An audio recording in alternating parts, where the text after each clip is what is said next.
Pues creo que ya tenemos suficientes personitas por aquí y creo que si me escuchan, si me ven, entonces si ven alguna falla técnica por ahí me echan un grito por el chat y voy a estar al pendiente porque esto de la tecnología. Ok, en la clase de hoy vamos a estar hablando, sé que muchos de ustedes se dedican a cosas de estética, esta clase es para artistas, para no artistas, para gente creativa en general, para gente interesada en las artes, es, es para un nivel, digamos, de principiante hasta todo el mundo. Y como sabrán, las artes no me voy a dedicar solamente a las artes plásticas o las artes gráficas en 2D como vemos aquí, sino a cómo leemos el arte y cómo leemos la estética en un nivel, por ejemplo, de arquitectura, de escultura, incluso de cine, vamos a hablar un poco de fotografía. Y en general, lo que vamos a tratar es cómo el lenguaje visual, cómo lo que recibimos y percibimos, lo podemos percibir precisamente gracias a la composición y el lenguaje que el artista quiso dar a su obra. ¿Qué quiere decir esto? Que nosotros pensamos, incluso sin hablar de arte, en el mundo que nos rodea, pensamos que entendemos todo de manera inmediata, pero no entendemos realmente qué canales estamos usando, más allá de nuestros 5 sentidos, estamos usando los canales de la comprensión de los elementos visuales que nos rodean. Antes que nada voy a nada más presentarme, creo que por aquí muchos de ustedes me conocen, o casi todos de ustedes me conocen, pero soy arquitecta, soy artista, tengo una especialidad en intervención de espacios históricos y también me dedico al arte, precisamente un arte bastante arquitectónico. Vamos a empezar primero por cómo comprendemos lo que nos rodea. Muchos de ustedes me podrán decir qué es esto y si no saben muy bien qué es, entonces avísenme para mandarlos con un especialista. Pero en general es muy común que podamos comprender las cosas de manera instantánea. Nuestro cerebro está hecho para entender las cosas de la manera más sencilla posible. Nuestro cuerpo, nuestro cerebro son sistemas naturales que están hechos para irse por el lado más fácil. Entonces siempre van a tratar de buscar una resolución a las imágenes que reciben, a las imágenes que perciben de la manera más directa. La Gestalt es precisamente la ciencia o las leyes que estudian este tipo de percepción. Y fueron 2 psicólogos que en los 40 más o menos desarrollaron las leyes de la Gestalt, en la que nos explican cómo es que percibimos las cosas como una unidad, como una totalidad. Ellos dicen, ¿cómo es que podemos en un instante estar escuchando, viendo, percibiendo colores, texturas, movimiento, información visual, auditiva, todo al mismo tiempo sin que nuestro cerebro crashe, sin que nuestro cerebro pierda el control? Y esto es porque nuestro cerebro puede recibir varios canales y juntarlos de manera que se hagan pequeños grupos de información que nos permitan asimilarlos. Entre las leyes de la Gestalt, las más importantes que vamos a ver son algunas de las que vemos aquí, aunque hay muchas más. Vemos, por ejemplo, la ley del cierre, cuando nuestro cerebro añade información que falta para ver una figura. La ley de la semejanza, cuando tenemos grupos de información que se asemejan y entonces lo vemos como un todo. De hecho, permítanme, me acabo de dar cuenta que, gracias, que nadie aquí necesita ver mi cara, entonces vamos a, exacto, porque si no les estorba todo. También vemos ahí, no sé quién sea de sándwich mixto, pero bienvenido. Ok, entonces, leyes de la proximidad. Tenemos las leyes de fondo y figura, que es cuando gracias al contraste podemos ver una figura destacada y vemos también un campo que tiende a desaparecer, aunque muchos de ustedes seguramente han visto este juego visual en el que vemos un rostro y luego vemos una copa. Es porque seguramente nuestros ojos van a ver primero la parte negra y después en contraste van a ver la parte que tiende a desaparecer, que en este caso es la copa. La última ley que vamos a ver ahorita es la de continuidad, que son cuerpos que al estar uno en la misma dirección del otro tendemos a ver como uno mismo. Ahora,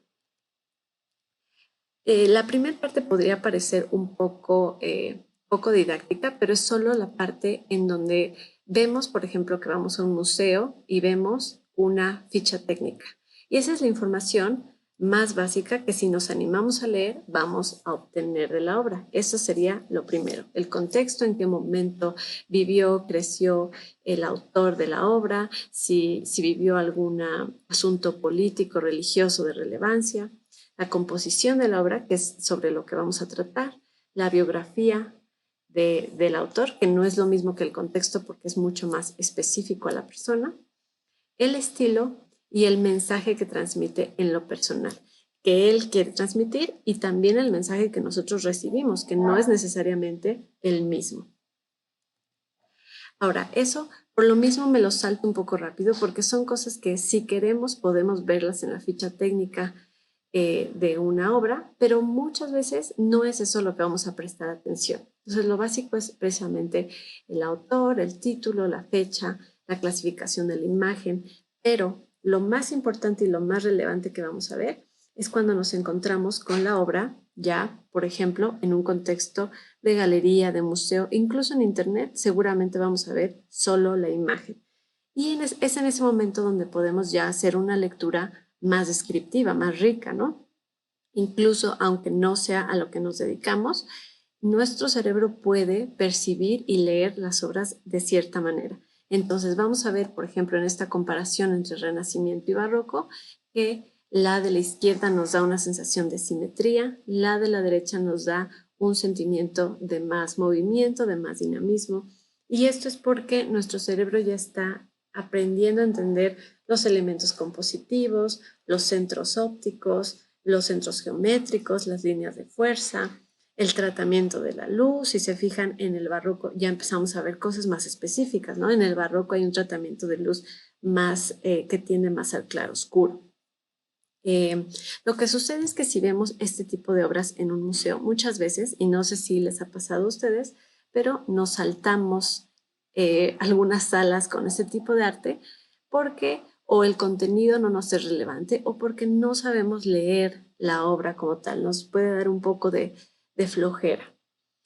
Cuando vemos esta información, lo más importante es entonces entender si lo que vamos a ver es arte figurativo o arte abstracto, es decir, arte que se basa en la realidad, que es reconocible, o arte que es irreconocible, arte que muestra un significado específico o que nosotros tenemos que darle un significado o que incluso sea meramente decorativo, por ejemplo. Igual vamos a ver de ese mismo lado dos opciones, la opción en la que vemos arte naturalista o en la que vemos arte esquemático, que el arte esquemático es precisamente ese donde vemos las formas simplificadas, donde no vemos como tal los objetos, pero vemos las formas básicas que nos ayudan a identificarlo.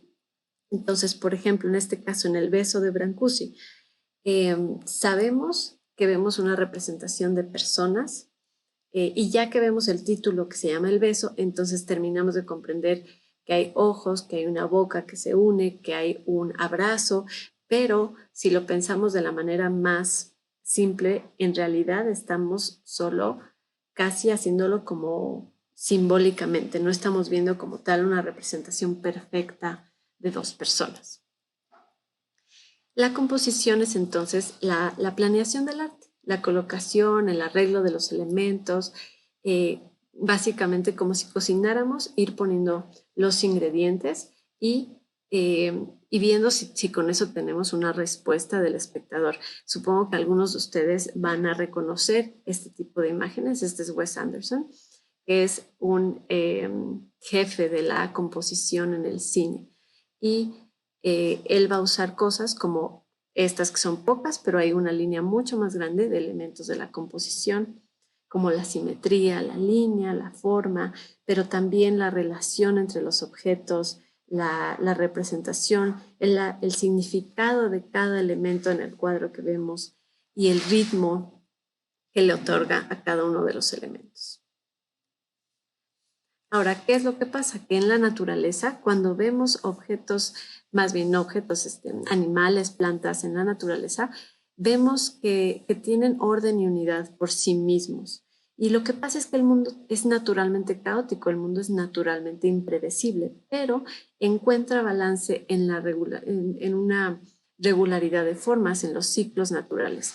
Vamos a hablar más adelante de esta sección, de este número áureo que vemos aquí a la derecha, pero lo primero que hay que considerar es que Fibonacci, que en realidad su nombre era Leonardo Bonacci, se le llama Fibonacci porque era Filius Bonacci, hijo de Bonacci, fue el primero en decir, ok, veo que tenemos este orden natural, ¿cómo puedo hacer que dejemos atrás la parte que los romanos hicieron tan limitada, decía él, ok?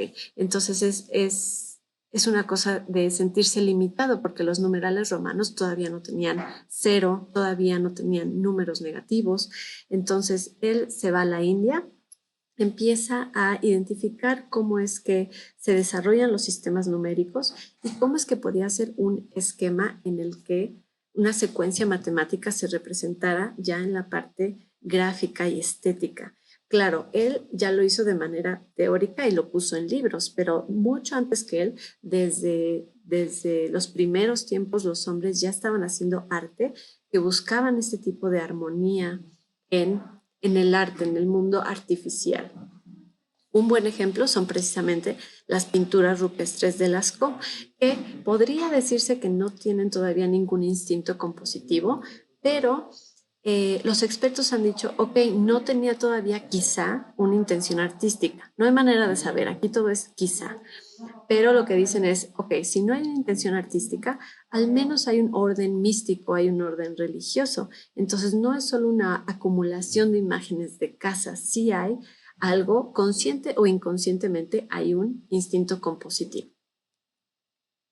Claro, cuando ya llegamos al Renacimiento, al Barroco, ahora sí la composición está a todo lo que da. La gente está viendo la manera de que el mensaje que están tratando de transmitir, que casi siempre era de índole religioso, tuviera además un orden comprensible para aquellos, sobre todo, que en esa época eran muy pocas las personas que sabían leer.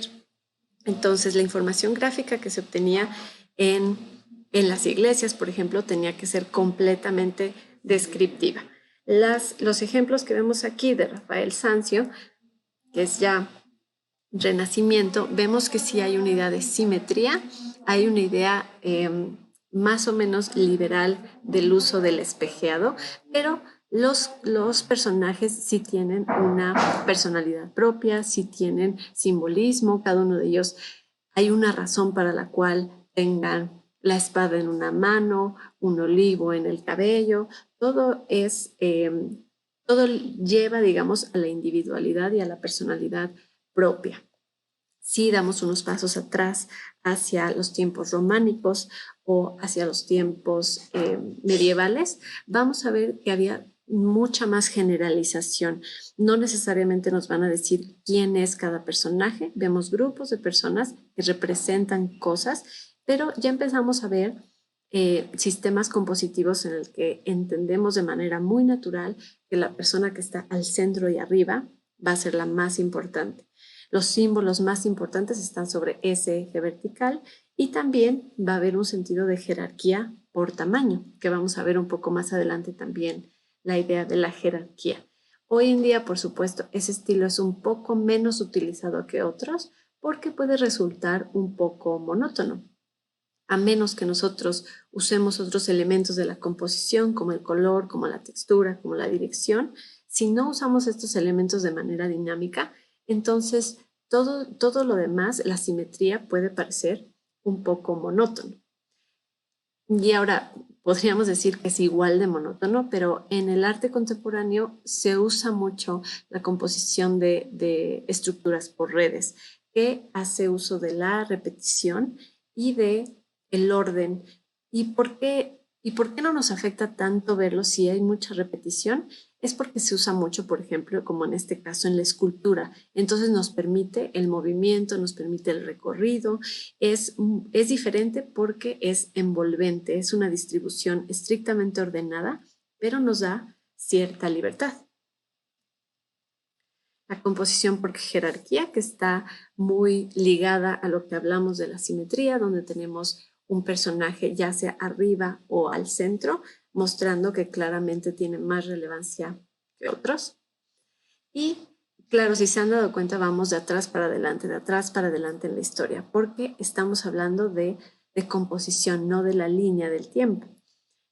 Kandinsky en este caso fue un ruso alemán que después hizo francés, que fue un gran teórico, obviamente también un gran práctico del arte abstracto, pero lo que lo hace relevante, y después tendremos una clase en mi canal de Patreon, es que es casi un artista casi renacentista. ¿Qué es para mí un artista renacentista? Que hace mucho y de todo, que hacía matemáticas, que escribía, filósofo, era músico y también tenía lo que llamamos sinestesia. ¿Qué es alguien sinestésico?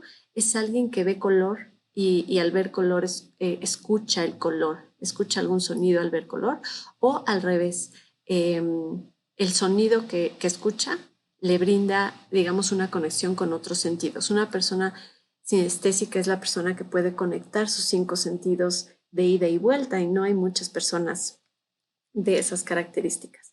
Entonces, bueno, pero ahí ya me estoy yendo un poco lejos. Kandinsky se une a los expresionistas, hace todo este movimiento de arte abstracto que pudiera parecer un poco arbitrario, pero no es así. Si vemos, por ejemplo, este ejemplo de composición, él sabe dónde va nuestro ojo primero y nos obliga a seguir una línea que al final cierre la composición. Porque lo más importante al percibir o hacer arte es que la composición se cierre. Si nuestro ojo no encuentra un punto de cierre, si sentimos que nos vamos hacia los extremos o que nos perdemos, entonces va a ser arte que no consideremos precisamente estético. Él tuvo 3 grandes movimientos en su vida. La primera, que era más impresionista, que tomaba los colores de los fauvistas y el tipo de trazo de los expresionistas.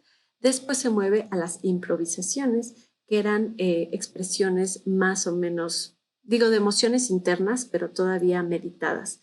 Y las composiciones, que son las últimas que vemos, y en mi caso pienso las más interesantes, son de gran rigor compositivo, pero también basadas en la pura intuición.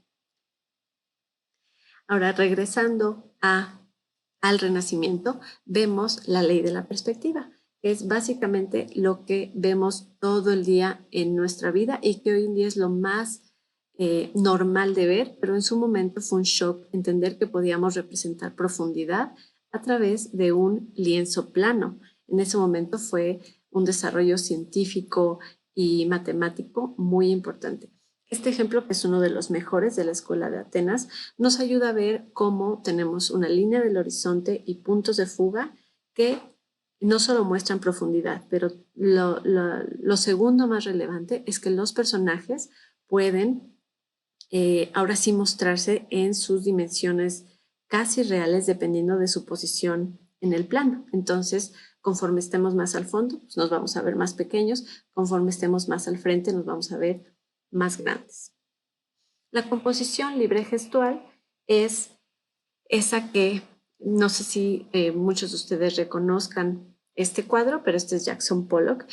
Fue el mejor ejemplo que pude pensar cuando pensé en composición libre gestual.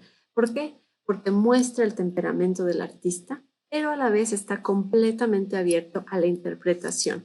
Los artistas que trabajan con un método libre gestual muy pocas veces nos van a describir un mensaje que querrían dar. En realidad nos están dejando que nosotros interpretemos libremente. Ahora, muchas veces, pues esto demuestra libertad, demuestra drama, pero también pues nos puede provocar un poco de saturación, porque las imágenes cubren todos los bordes del lienzo y eso pues nos puede estar muy intenso. Ahora, Jackson Pollock se interpretaba como alguien despreocupado en su gesto, pero él en diversas ocasiones dejó claro que su arte no estaba basado en el desorden, sino que era muy meditado, que tenía una meditada espontaneidad. Eso pues habrá que verlo, yo lo pongo Yo como que imagino que me están viendo, pero yo lo pongo entre comillas o con un signo de interrogación ahí, porque no estoy tan segura de que el gesto que daba Jackson Pollock fuera realmente meditado. Si ustedes buscan en YouTube Jackson Pollock free painting, van a ver los videos de él pintando y realmente se ve pues bastante despreocupado del resultado. Todo esto es para decir cómo sabemos que un artista ha pensado en la composición.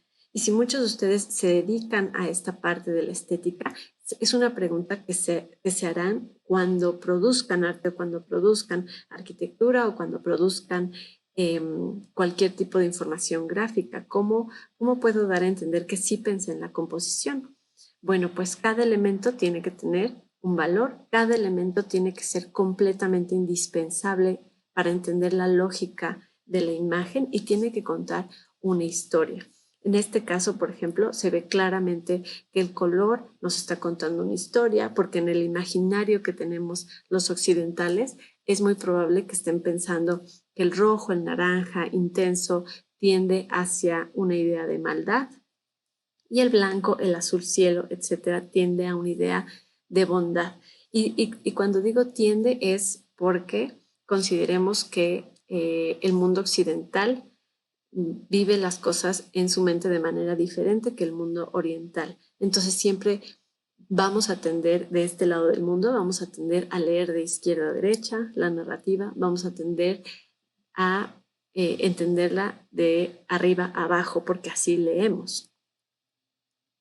Entre algunos de los elementos de la composición vamos a mostrar algunos cuadros de todos los tiempos. Este es Guernica de Pablo Picasso y cuando vean una obra de este tipo también pregúntense, por ejemplo, qué dimensiones tiene, porque en este caso podríamos ver que Guernica es en realidad un mural muy grande. Entonces, para entender la narrativa completa de Guernica, si lo vemos en persona, tenemos que caminar.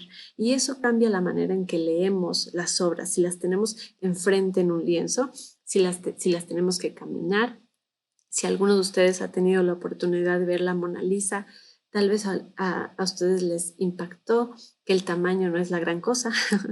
Entonces vemos una obra muy seguido en internet y después cuando la conocemos físicamente nos impacta. Para bien o para mal, cambia nuestra percepción. Entonces, entre los conceptos de la composición vamos a tener cosas como la unidad, como la jerarquía, cuando los elementos muestran su importancia o su relevancia gracias a su posición o su tamaño. Entonces, en el arte egipcio, los dioses eran representados más grandes y sus sirvientes más pequeños. Igual en imágenes de la realeza, casi siempre vamos a ver la persona más importante al centro o, por ejemplo, sentada con las personas paradas a su alrededor en reverencia.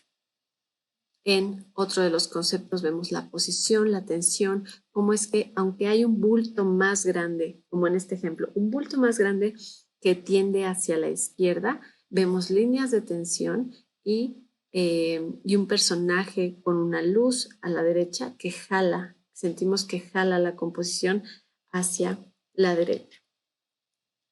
Ahora, entre los conceptos de composición también tenemos teorías de cómo se arma esta armadura, esta composición. Rudolf Arnhem fue un alemán que fue teorista, que fue psicólogo y que trató de juntar las teorías de la vida con las teorías del arte, lo cual me encanta porque en realidad la vida, el arte es todo lo mismo. Él lo que creía era que nuestras ideas más importantes se desarrollaban alrededor de nuestros 20 años. Entonces, pues suerte porque a menos que haya por aquí algún chavito, creo que ya todos pasamos por ahí. Él lo que decía es, nuestras ideas más productivas nacen a los 20 y después pasamos toda nuestra vida tratando de desarrollar esta idea, pero ya enganchados en una idea que tuvimos en nuestra juventud. Ahora, lo que él pensaba es que el significado de la vida lo podríamos encontrar en los patrones, en las formas que nos rodean. Entonces, obviamente, lo juntaba esto a la teoría del arte, diciendo si el arte es nuestro método de expresión primordial como seres humanos, entonces a través del arte podemos entender la vida. Esto verán que no es nada poco común en el arte, ya que empezamos a leer obras de arte, vemos que muchos artistas utilizan este tipo de armadura de representación, donde los círculos van a ser centros de atracción y las líneas representan fuerzas que son ya sea hacia adentro o hacia afuera del marco. Y todo entonces, lo que él dice es, todo es una estructura y todos los artistas de todos los tiempos y de todas las culturas van a caer dentro de una de estas estructuras porque van a entender de manera inconsciente o consciente lo que atrae el ojo del espectador.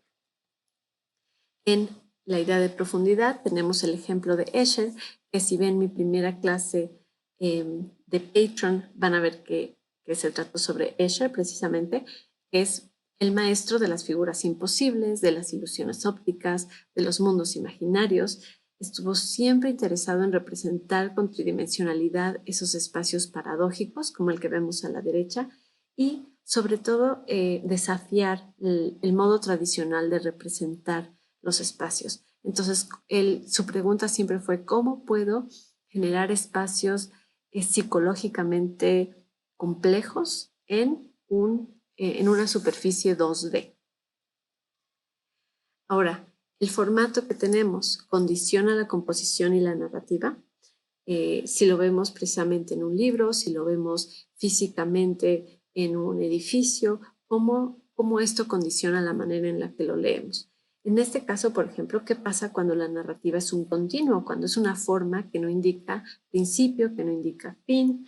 Entonces, si vemos una jerarquía, tenemos un elemento central, pero todos los demás personajes, todos los demás elementos están colocados en un mismo plano y en una misma dimensión. Déjenme saltar aquí. Ay. Tiene que cargar aquí. Ok. Entonces, de la misma manera, nuestro cerebro va a tratar de ordenar las cosas en dos maneras. Lo que tiene gravedad y lo que tiene ingravidez. Por ejemplo, en el caso de la derecha, vamos a ver que los personajes que flotan, pues son aquellos que sentimos como fuera de este mundo, ¿no? Lo que está pegado al piso es más bien algo que tiene cuerpo, que tiene mayor peso visual, que habla de aquello que caduca, que habla, pues a fin de cuentas, si estamos pegados al piso, eso quiere decir que somos mortales. Y después sigue la línea del alma y al final la línea del espíritu, en donde tenemos el pensamiento, lo eterno, lo de mayor trascendencia. Artistas contemporáneos, como en el lado izquierdo, juegan con este sentimiento ya no por el lado espiritual, pero más bien por el lado de la percepción, cómo nos pueden romper ese sentimiento de gravedad, haciendo que sintamos que está todo al revés. Ahora llegamos por fin a las técnicas matemáticas o de líneas que nos permiten ver composición en un plano. La primera, y me parece más importante, es la sección áurea, que es también la divina proporción, el número dorado. Esa espiral que ven por todos lados es la sección áurea. Entonces, es aquella que divide dos partes de manera que las entendamos como una proporción perfecta, en la que, lo voy a leer tal cual, pero después lo voy a explicar mejor, la razón proporcional entre la menor y la mayor es igual a la existente entre la mayor y el total. Y es que a veces en palabras es un poco complejo de comprender y por eso agrego la parte gráfica para que veamos cómo B es a A, como A es al total, que sería C en este caso, A más B. Claro, ya aplicado a obras de arte es mucho más fácil de entender esta forma de organización, esta forma de proporción, que en realidad lo único que está buscando es que se manifieste como algo agradable al ojo humano. En este ejemplo vemos que en realidad la obra está dentro de una serie que se llama 36 paisajes del Monte Fuji. Entonces, si han visto la ola, en realidad, si buscan la serie completa, lo más importante en realidad está allá al fondo. El volcán, el Monte Fuji que vemos al fondo, se supone que es el elemento principal de este cuadro. Cuando vemos los ejemplos gráficos de la derecha, entonces ahora sí vamos a ver la parte más teórica. Si vemos, por ejemplo, estos primeros cuadros en blanco y negro, la figura de la izquierda la vemos más equilibrada, la vemos con cuadrados más compensados, porque en realidad tiene un equilibrio. Al estar descentrado, el equilibrio en realidad está mejor asentado. No sé si tienen alguna duda, me lo pueden poner en el chat, pero en el ejemplo B, en el segundo ejemplo, las líneas están tan cerca del centro, pero sin estar en el centro, que esto no nos ayuda. Las diferencias son tan pequeñas que dejan a nuestro ojo un poco inseguro. En el segundo ejemplo, en el de blanco y negro, vemos igual que las figuras que no son ni claramente ortogonales ni claramente oblicuas nos pueden causar dificultad. Entonces siempre vamos a preferir la opción B porque nos parece más clara. Vemos la construcción de un rectángulo áureo en el que es más o menos fácil de construir matemática y geométricamente. Lo único que tenemos que hacer es poner un cuadrado, coger el punto medio de la base, tomar el compás, bajar la distancia desde el vértice y con el arco llevarlo hasta la prolongación de la base. Lo que va a resultar es un rectángulo ampliado y este rectángulo ampliado ya está en proporción áurea. Igual si quitamos el cuadrado inicial, pues la sección azul también va a estar en una proporción áurea. Y esto a mí básicamente me ayudó a entender por qué era tan relevante en este caso, por ejemplo, la Mona Lisa. Porque yo decía, ok, cuando hablan de la sonrisa misteriosa, eso no me dice nada. Cuando hablan de la mirada que te sigue, a mí eso no me dice gran cosa. Cuando hablan del esfumato, que fue la técnica por excelencia de Leonardo da Vinci, pues voy a sonar muy poco erudita, pero tampoco me dice gran cosa. Pero cuando estudiamos las proporciones, allí sí me parece que Da Vinci muestra toda su maestría, las proporciones, las dimensiones, todo está perfectamente pensado. El mismo radio lo vamos a ver en el estudio de la interrelación de las formas, cuando vemos la ley de los tercios. La ley de los tercios la podemos hacer siguiendo la misma ley de sección áurea, sacando los mismos arcos y definiendo dónde caen los centros de interés, o podemos, como en el ejemplo de la derecha, simplemente dividir el espacio en secciones iguales, en el vertical y en el horizontal, y eso nos va a dar los puntos de interés. Se fijan en estos ejemplos, en el ejemplo de la izquierda, por ejemplo, arte abstracto, las líneas de formas van a seguir con uno de los ejes y el elemento más importante va a estar en el módulo central. Este círculo rojo también nos ayuda a entender que muchas veces el rojo tiene más peso visual que otros colores, que el azul, por ejemplo. El rojo pesa mucho más y las formas, por ejemplo, los círculos van a tener más peso visual que los rectángulos o que los triángulos. ¿Por qué? Porque los triángulos rompen. Entonces eso hace que sintamos desbalanceado un lado. Del lado derecho, un ejemplo de Edgar Degas, en donde también usa los tercios, pero siempre con la idea de dirección. Si se fijan, nos vamos cargados arriba a la derecha, siempre siguiendo la línea del ojo con el tubo de las bailarinas. Bueno, ahí pareció que eran bailarinas de tubo, pero el punto es, perdón, me fui muy lejos. El punto es que esta imagen define precisamente dónde está la fuerza y el contraste de las formas. Lo mismo han hecho muchos artistas a lo largo de la historia del arte en los retratos. ¿Por qué? Porque muchas veces vamos a querer el punto de mayor relevancia a la altura de los ojos para sentir que conectamos con la mirada o al centro del rostro para generar una idea de que nuestros ojos sigan un círculo para regresar siempre al mismo punto. Estos círculos también nos pueden ayudar para definir los centros de interés y si se fijan aquí gráficamente se los marco porque también vamos a ver cómo la luz que incide sobre el objeto va a estar dentro de estos centros de interés o estos centros nos van a ayudar a marcar líneas que tienen que seguir nuestros ojos, ya sea cargados de un lado o del otro, pero siempre dentro de contenidos, dentro de una forma. Entonces nunca vamos a ver las cosas sueltas, más que con Pollock, claro que se va hasta todos los extremos, ¿no? Muchos de los ejemplos de la historia del arte van a estar contenidos en este tipo de cuadrículas o de puntos de interés. Y también quiero que piensen una cosa, cuando vemos una obra como esta, en realidad hay que ver cómo se utiliza la iluminación, porque pudiera parecer que el artista al trabajar con óleo, al trabajar con acuarela, está poniendo un foco sobre uno de los personajes para que sepamos precisamente dónde tenemos que empezar nuestra lectura descriptiva. En Rembrandt, por ejemplo, que es el gran maestro de la composición, vemos la lección de anatomía del Dr. Tulp. En este caso, esta fue una tercera versión de este mismo tema. Era un tema un poco delicado que tratar en ese tiempo. En primera, porque apenas las lecciones de anatomía apenas eran aceptadas.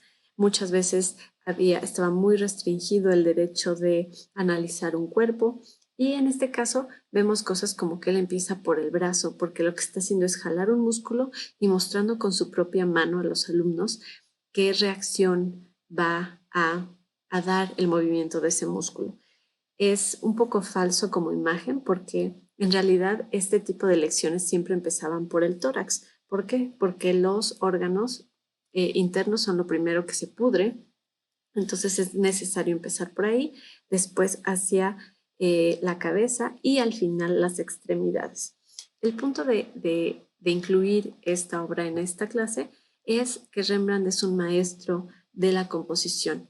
Entonces vemos, por ejemplo, que sigue igual una cuadrícula de tercios, puntos de interés en donde los personajes más importantes tocan esos puntos y además cumple con las leyes de la sección áurea. Entonces todo va dentro de esta misma idea compositiva. Vemos que pueden ser obras equilibradas cuando tenemos el mismo peso, el mismo tono, ya sea en ejes verticales o horizontales. Y esto no quiere decir, o es diferente a la simetría. Podríamos pensar que algo equilibrado tiene que ser simétrico. En realidad no es así. Si se fijan aquí, el caballo tiene un movimiento bastante jalado de un lado y de otro, pero lo relevante es el equilibrio visual y el equilibrio de tonos. Ahora, hay obras como esta, por ejemplo, que no necesariamente son simétricas, son asimétricas, pero esto también le ayuda al autor a dar individualidad, a dar singularidad, a hacer la imagen menos monótona. Entonces, no hay que pensar que por hacer una obra o por ver una obra asimétrica, esta tiene que estar toda fuera de control. Las composiciones, esto voy a pasarlo rápido porque no quiero hacer esta clase demasiado teórica, pero podemos hacer una composición cerrada que tienda hacia el centro de la obra, en un eje central, o podemos hacer una obra más abierta, que tenga un punto de interés, pero que de ahí se fugue hacia los extremos. Esto se llama precisamente una composición centrífuga. De hecho, si se fijan aquí, ¿cómo podríamos saber en Velázquez que esta es una obra de composición abierta? Las meninas, los personajes, están casi mirándonos como si miráramos a una cámara. Y también, si se fijan, hay un juego de reflejos de ida y vuelta. Tenemos ahí al pintor representándose a sí mismo, tenemos además a los elementos allá al fondo en el espejo, todos están mirando hacia afuera de la composición. El peso, que me parece que entre los elementos de la composición es uno de los más relevantes, de los más importantes, genera mucha intensidad y hace que la obra se vea más o menos dinámica. Henri Cartier-Bresson es para mí posiblemente el mejor fotógrafo de la historia. Chéquenlo y seguramente haré una clase específica de él este año porque era tan maestro de la fotografía que podía encontrar estos puntos de peso, estos puntos de contrapunteo y de dirección en movimiento. Entonces, Cartier-Bresson hizo pocas fotografías posadas y podía con el ojo comprender dónde estaban las líneas de esta armadura, de esta dirección, de manera natural en movimiento, moviéndose por la ciudad. Entonces sabe perfectamente dónde tiene que poner el peso para asentar la imagen. Vemos aquí otros dos ejemplos suyos y es por algo que era considerado el padre del fotoreportaje, porque en realidad sabía tomar la fotografía en el momento preciso. Si se fijan en el ejemplo de la derecha, justo está por tocar el agua. Muchas de las veces pudiera parecer casualidad, pero cuando ya se repite este tipo de elementos en muchas fotografías, entonces vemos que simplemente era muy bueno con la cámara.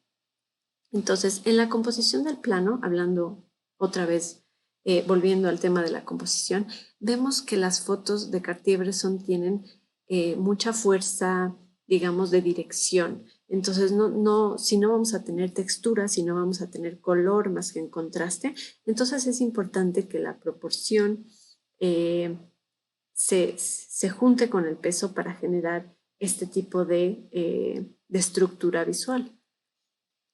Si una figura está aislada, como en el caso aquí de la persona en la bicicleta, entonces va a pesar más. Si está a la izquierda, que era lo que hablábamos del mundo occidental, en nuestro caso, si está a la izquierda, va a pesar más. Si está arriba, va a pesar más. Entonces, normalmente, lo inestable, lo que está fuera de balance, lo que está fuera de centro, va a ser más, va a tener más peso visual. Hemos dado también en otras clases del canal algunos ejemplos de simetría usada de la manera correcta, como es el caso de Ilma af Klint.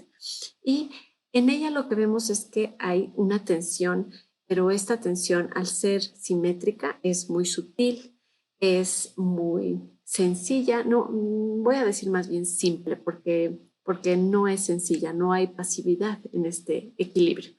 Ahora, las simetrías son formas que divididas verticalmente, sobre todo, van a mostrarse iguales o muy similares, como un espejo el uno del otro. Entonces, cuando un artista decide utilizar la simetría, entonces es recomendable que utilice otros elementos como el color, como la textura, como el significado, para quitarle monotonía a estas composiciones. Igual como hizo Laszlo Moholy-Nagy, que lo veremos cuando veamos una clase de la Bauhaus. Era un experto alemán que estuvo en la universidad en Alemania en los años de la guerra. Era un experto en dar como un pequeño sentido de precariedad, como que las cosas están apenas equilibradas, pero a punto de romperse. Esta tensión es muy difícil de lograr y recuerdan cuando hablamos de la Gestalt, en la que nuestro cerebro busca las soluciones más sencillas. Él lleva esto al límite de cómo puede contrastar tamaños, tonos de blanco y negro, formas, posición de elementos, para que sintamos que estamos casi en el punto del desequilibrio. Ahora ustedes podrán hacer esta prueba en casa. ¿Cuál es la obra original? Porque si estamos haciendo una prueba de peso y equilibrio, entonces traten de ver una y después la otra. ¿Cuál pudiera haber sido la primera creada? En este caso, la original es la del lado izquierdo. Si ven la del lado derecho, pueden sentir que el movimiento del niño en brazos se siente un poco que desequilibra la imagen, o que los personajes a la izquierda, vestidos de blanco, tienen demasiado peso visual. En cambio, en la versión de la izquierda, vemos que los elementos y la dirección de las miradas, por ejemplo, otorgan mayor claridad y peso a la imagen. De estos ejemplos hay muchísimos en el Renacimiento, en el Barroco. Hay muchos ejemplos de composición cerrada que nos permite este tipo de orden. Y finalmente vamos a ver el último de los elementos de la composición, que es la dirección. En este caso hice un poco de trampa porque el chiste era mostrarles esto primero sin las líneas, para que trataran ustedes de ver hacia dónde va nuestro ojo, dónde se recarga nuestra mirada, porque cuando hablamos de composición hablamos de algo casi físico. Nuestra mirada se recarga en las cosas como si estuviéramos recargando un objeto.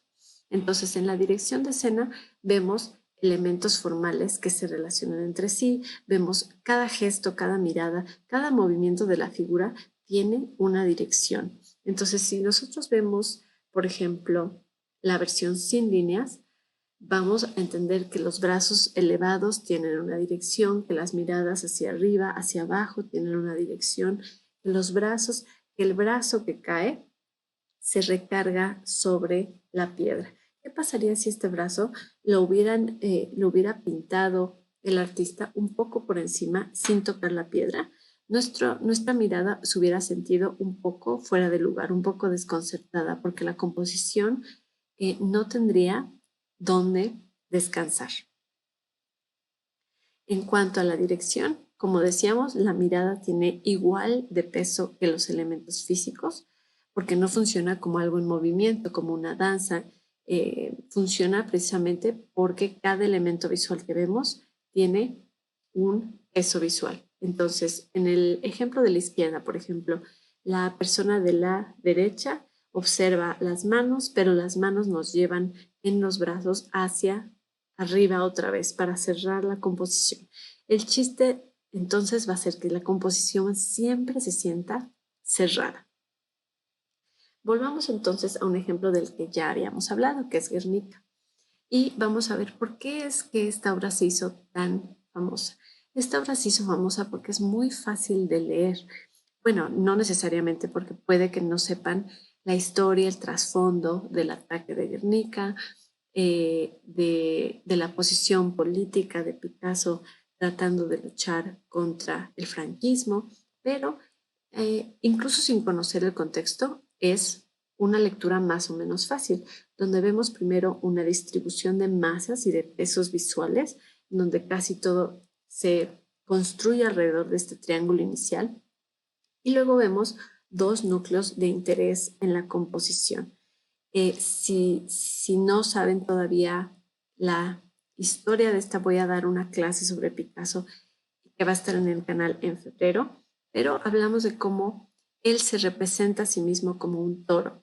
El toro normalmente para él es una representación de virilidad, de fuerza sexual, de creatividad, pero en este caso también es una forma de protección. Como es un animal grande, serio, fuerte, él lo representa como yo protejo al pueblo de Guernica y a las madres que sufren las muertes de sus hijos, los soldados caídos, la muerte de la democracia, la luz que ilumina la esperanza y precisamente aquí la esperanza rota. Por eso vemos la imagen de esta ave allá al fondo, solo con un poco de blanco aquí. De hecho, no sé si ven mi cursor, pero estoy marcándolo con el cursor.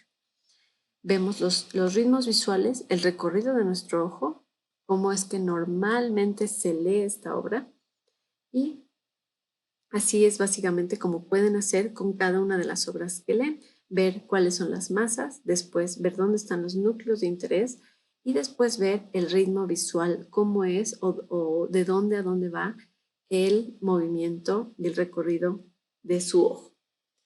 Entonces, eso fue todo por hoy. Es importante que consideren que sin importar que conozcan o no conozcan a un artista, las obras siempre se pueden leer de la misma manera. Entonces, tratando de comprender si ocupa la totalidad de un lienzo, si hay un personaje en específico que esté haciendo una actividad diferente a los demás, si el ojo se mueve de izquierda a derecha, si hay movimiento o si se siente más estático.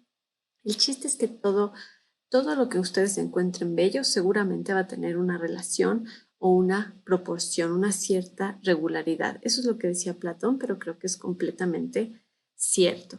Si alguien tiene alguna pregunta, me la puede hacer en el chat en directo. Y también si alguien quiere seguir viendo este tipo de clases, este tipo de contenidos, los invito a seguirme en Patreon, en donde estoy creando talleres de historia del arte para creativos de todo tipo o personas interesadas en la estética en general. Por unos 40 pesos al mes pueden ya tener acceso a todas estas clases y voy a dejar el link en la descripción de YouTube de esta clase. Pero les agradezco muchísimo que estén aquí. que se quedaron hasta el fin. Muchas gracias. Y déjenme prendo mi cámara, menos aquí, para saludarlos. Ay, me veo muy poco hábil con la tecnología aquí, pero muchas gracias por estar aquí. Y si alguien tiene una duda, también me la pueden hacer por Instagram, por Facebook, por WhatsApp, si es que lo tienen. Entonces, muchísimas gracias por estar aquí y nos vemos a la próxima.